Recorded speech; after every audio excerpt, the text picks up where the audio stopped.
¿Cómo están todos? Qué bueno. ¿Qué les parece estar aquí en este lugar tan maravilloso, donde hace 2000 años, cómo pasa el tiempo, verdad?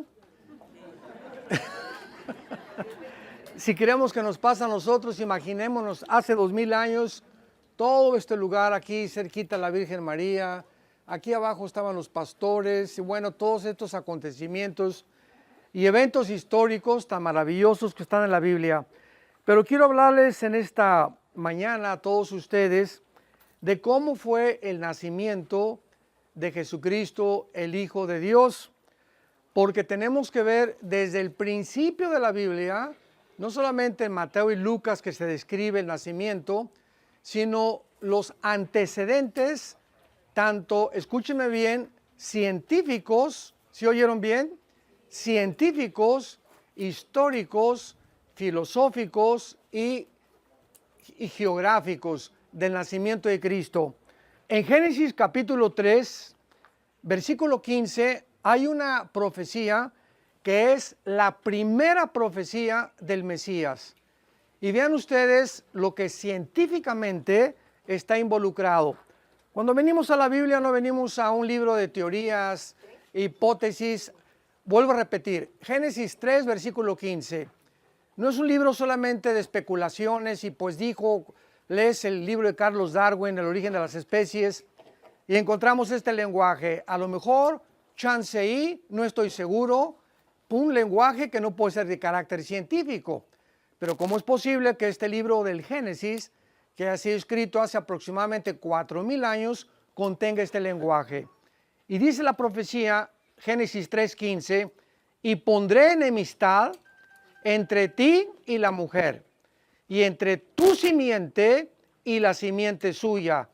Esta te herirá en la cabeza y tú le herirás en el calcañar. Los que quieran tomar nota, nos hemos cansado de decirles, tomen notas, hermanos. Aprovechen en sus Biblias, apuntar todas estas cosas. La palabra semilla es la palabra hebrea sera, con Z, que es esperma. Se tradujo linaje o descendencia. Vamos a leer otra vez. Y pondré enemistad entre ti y la mujer, entre tu esperma, entre tu semilla y la simiente suya. Esta te herirá en la cabeza y tú le herirás en el calcañar. ¿Qué dice esta profecía hace casi 4000 años? Que había una descendencia cuando hasta 1860 un monje llamado Mendel, 1860, comenzó a hacer los primeros experimentos con chícharos y descubrió que había una transmisión de un chícharo al otro, etcétera, etcétera, y el mundo científico no le hizo mucho caso. Y pasaron casi 70, 80 años hasta 1954, cuando ya el doctor Crick y el doctor Watson les dan el premio Nobel de Medicina por descubrir la molécula del ADN. Entonces, la Biblia se adelantó más de 4500 años a la ciencia. Ya estaba profetizado que había una descendencia genética de la mujer y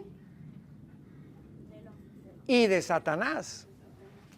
Y yo me ha encantado siempre preguntar en los seminarios donde vamos a compartir la palabra a los estudiantes de teología, ¿cuál es la descendencia? El esperma de Satanás.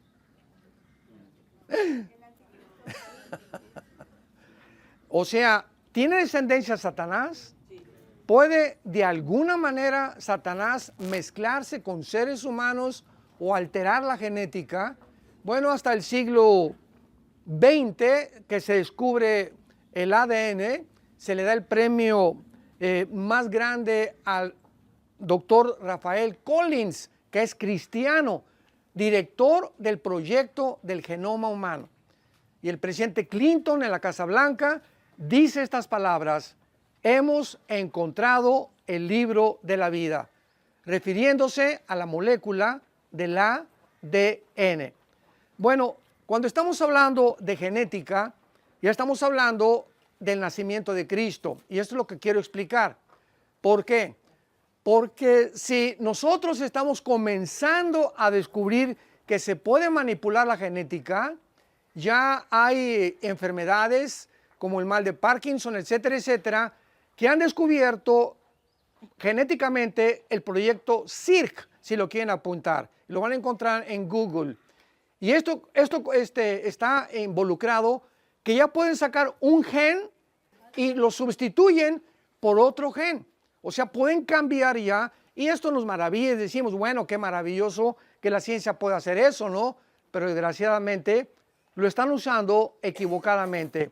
Y estos experimentos, los primeros en hacerlos, fueron los nazis, cuando Mengele, ¿verdad?, el famoso doctor que encontraron en Brasil y murió en Brasil de Hitler, comenzó a abrir el vientre de las mujeres, cambiarle los ojos para transformarlos en azules, porque el sueño de Hitler, ¿cuál era?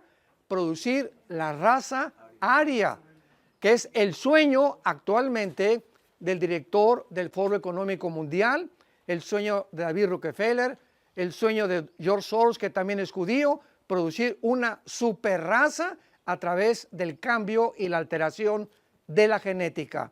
Ahora bien, si nosotros como seres humanos hemos llegado a esta profundidad del descubrimiento de la manipulación de los genes, imaginémonos a los demonios, imaginémonos a Satanás, es el ser más inteligente del universo, el más sabio y el que más conoce de cualquier secreto que se pueda ocultar.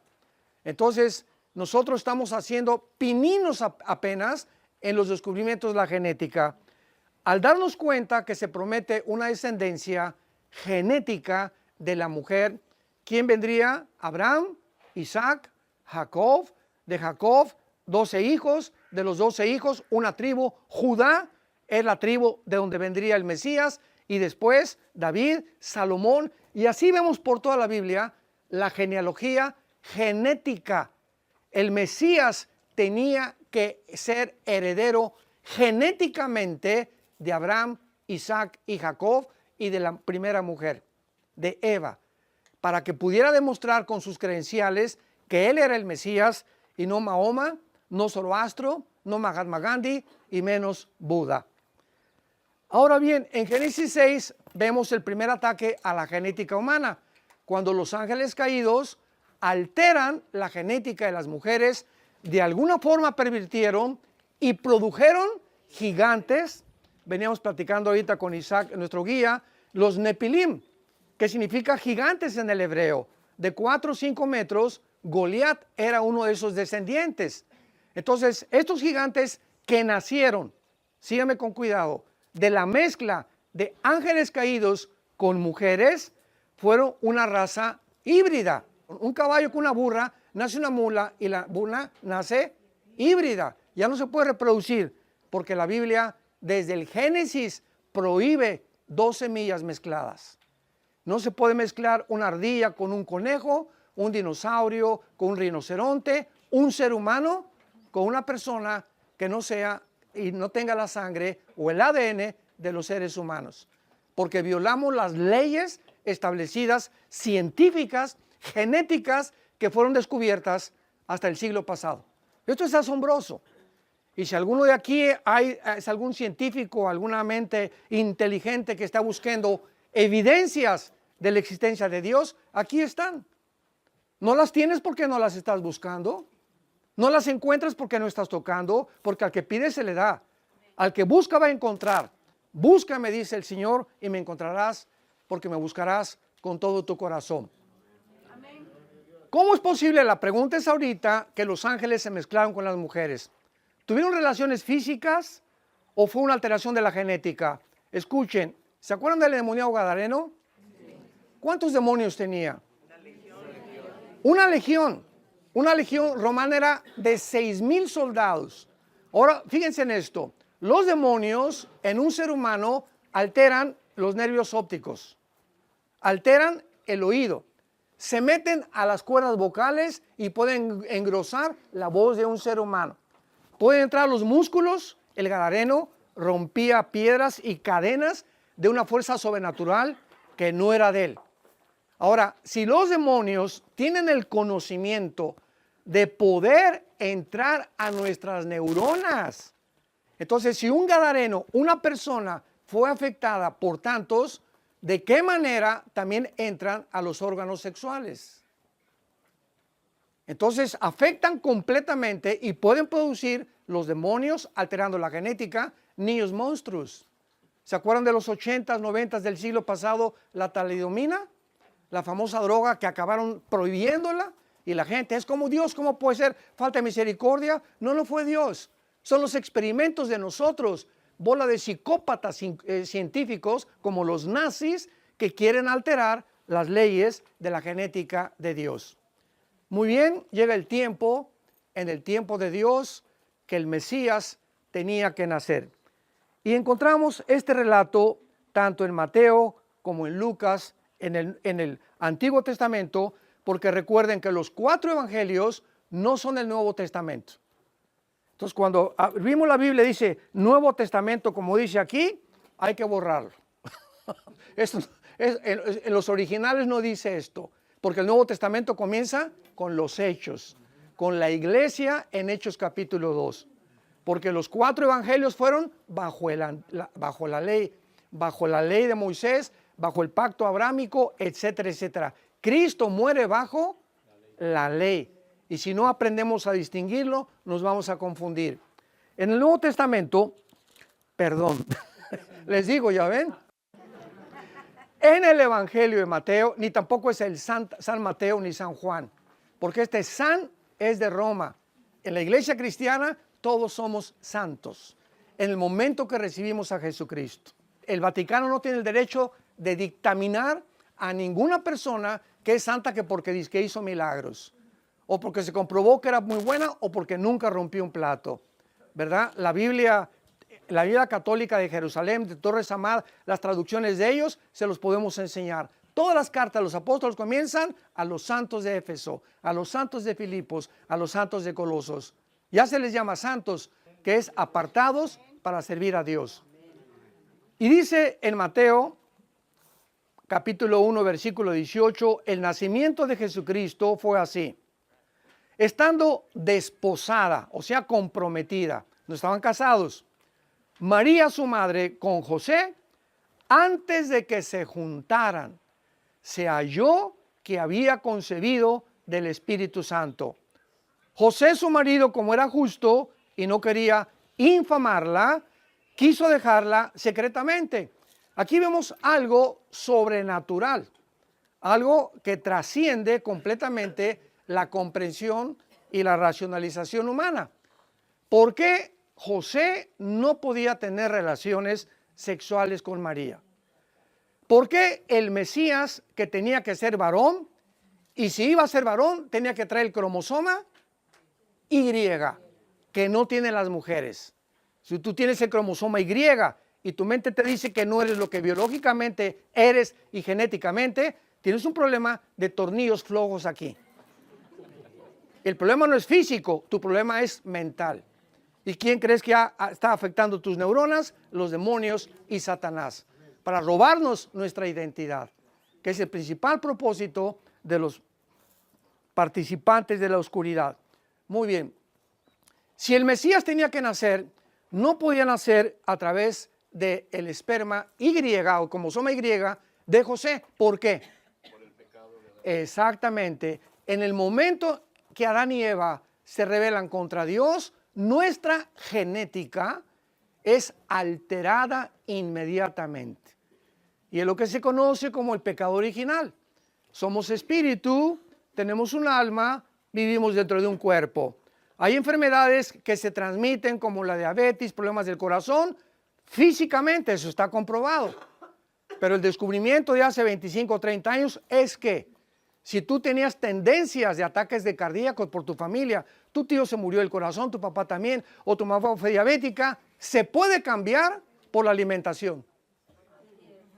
Es el descubrimiento más grande que han hecho actualmente, que la forma que tú comes es la forma que tú vives, y que las maldiciones generacionales físicas se pueden evitar cambiando la manera de comer. Número 2, también se transmite, si tenemos el alma, que es la mente, enfermedades que se transmiten como la demencia, ¿verdad? Se puede también decir otros problemas mentales de esquizofrénicos o personas que acaban locas porque la abuelita fue loca o tu tatarabuela fue bruja y se muere tu bisabuela y entonces tiene 4 hijos la bisabuela y alguna de las hijas de nietas de la bisabuela o bisnietas tienen la tendencia al ocultismo, a leer las cartas, a consultar la ouija. Los demonios de la tatarabuela se meten a esa persona, se llaman espíritus familiares en el Antiguo Testamento. Podemos heredar enfermedades mentales, enfermedades físicas y si somos espíritu, tiene que haber una herencia. ¿Y cuál es la herencia? Espiritual, el pecado. Sigmund Freud le llamaba el medio ambiente y la sexualidad infantil. Carlos Marx, no, es la lucha de clases. Si la clase del proletariado derriba a la clase de la burguesía, vamos a estabilizar la conducta y la justicia en la sociedad. Se equivocó grandemente Carlos Marx. ¿Por qué? Por ignorar la naturaleza humana. El problema del ser humano es el defecto trágico. Y así hemos tratado los seres humanos de estar buscando por qué somos autodestructivos. No somos guiados por la razón. Porque el bien que quiero, Romanos 7, no lo hago. Sino el mal que no quiero, eso hago, decía Pablo. Entonces encuentro que hay una maldad, un poder dentro de nosotros. Yo no quiero adulterar, no quiero fornicar, no quiero emborracharme. Pero hay algo dentro de nosotros que nos lleva a hacer lo que no queremos hacer. Y sabemos que está mal, pero lo estamos haciendo. ¿Por qué? Porque somos esclavos del pecado. Así le llama la Biblia en Romanos capítulo 6. ¿A qué vino y murió Cristo en la cruz? Darnos el poder de vencer ese poder inherente con el cual nacimos. Entonces José heredó esta herencia, la herencia física, mental y espiritual. Entonces el esperma de José no podía fertilizar el óvulo de María porque el Mesías nacería